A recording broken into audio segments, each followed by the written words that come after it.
માવઠાની આગાહીના કારણે ખેડૂતોની ચિંતામાં વધારો થયો। ઘઉં, જીરું, વરિયાળી સહિત અન્ય પાકોમાં રોગચાળો વકર્યો। રાજ્યમાં 20 દિવસમાં ત્રણ માવઠા ત્રાટકવાની આગાહીને લઈને ખેડૂતોના જીવ અદ્ધર થઈ ગયા છે।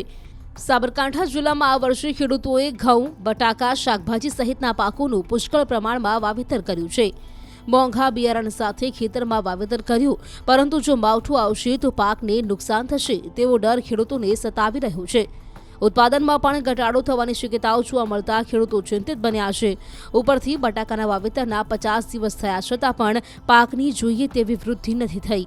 વાદળછાયા વાતાવરણને લઈને રોગચાળો પણ વધ્યો છે। આ ઉપરાંત ઘઉં, જીરું, વરિયાળી સહિત અન્ય પાકોમાં રોગચાળો વકર્યો છે। ખેડૂતો માટે તો જોખમભર્યું જે કારણ છે। અમે છેલ્લા કેટલાક સમયથી બટાકા વાવીએ છીએ, પરંતુ અવારનવાર આવા સંજોગો ઊભા રહેતા રહે છે। હવે હાલની તારીખમાં 50 દિવસના બટાકાની પોઝિશન છે, તો 50 દિવસના બટાકામાં જે સાઇઝ બનવી જોઈએ એ અત્યારે જોઈએ તો માંડ 20-25 દિવસના બટાકા હોય એવી સાઇઝો છે।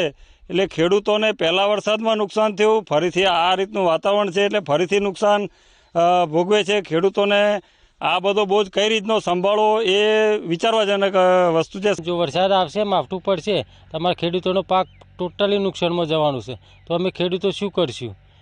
આ થ્રીપ્સને આ બહુ અટેક છે એમ।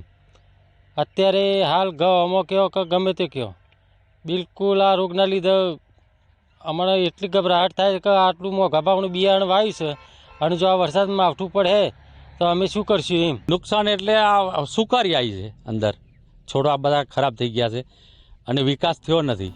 હવામાન વિભાગે 2 દિવસ માવઠાની આગાહી કરી છે, જેને લઈને ખેડૂતોમાં ચિંતાનો માહોલ જોવા મળ્યો। ખેડૂતોને માવઠાને કારણે પાકને નુકસાન થવાની ભીતિ સેવી રહ્યા છે। ચાલુ વર્ષે ઘઉંનું 84,527 હેક્ટરમાં અને 24,000 હેક્ટર વિસ્તારમાં બટાકાનું વાવેતર કર્યું છે। માવઠાની આગાહીના કારણે ખેડૂતોની ચિંતામાં વધારો થયો। ઘઉં, જીરું, વરિયાળી સહિત અન્ય પાકોમાં રોગચાળો વકર્યો। રાજ્યમાં 20 દિવસમાં ત્રણ માવઠા ત્રાટકવાની આગાહીને લઈને ખેડૂતોના જીવ અદ્ધર થઈ ગયા છે। સાબરકાંઠા જિલ્લામાં આ વર્ષે ખેડૂતોએ ઘઉં, બટાકા, શાકભાજી સહિતના પાકોનું પુષ્કળ પ્રમાણમાં વાવેતર કર્યું છે। મોંઘા બિયારણ સાથે ખેતરમાં વાવેતર કર્યું, પરંતુ જો માવઠું આવશે તો પાકને નુકસાન થશે તેવો ડર ખેડૂતોને સતાવી રહ્યો છે। ઉત્પાદનમાં પણ ઘટાડો થવાની શક્યતાઓ જોવા મળતા ખેડૂતો ચિંતિત બન્યા છે। ઉપરથી બટાકાના વાવેતરના 50 દિવસ થયા છતાં પણ પાકની જોઈએ તેવી વૃદ્ધિ નથી થઈ। વાદળછાયા વાતાવરણને લઈને રોગચાળો પણ વધ્યો છે। આ ઉપરાંત ઘઉં, જીરું, વરિયાળી સહિત અન્ય પાકોમાં રોગચાળો વકર્યો છે। ખેડૂતો માટે તો જોખમભર્યું જે કારણ છે।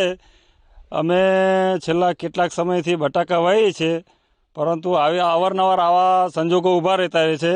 હવે હાલની તારીખમાં 50 દિવસના બટાકાની પોઝિશન છે, તો 50 દિવસના બટાકામાં જે સાઇઝ બનવી જોઈએ એ અત્યારે જોઈએ તો માંડ 20-25 દિવસના બટાકા હોય એવી સાઇઝો છે। એટલે ખેડૂતોને પહેલા વરસાદમાં નુકસાન થયું, ફરીથી આ રીતનું વાતાવરણ છે એટલે ફરીથી નુકસાન ભોગવે છે। ખેડૂતોને આ બધો બોજ કઈ રીતનો સંભાળવો એ વિચારવાજનક વસ્તુ છે। જો વરસાદ આવશે, માવઠું પડશે, તમારા ખેડૂતોનો પાક ટોટલી નુકસાનમાં જવાનું છે, તો અમે ખેડૂતો શું કરશું? આ થ્રીપ્સને આ બહુ અટેક છે એમ।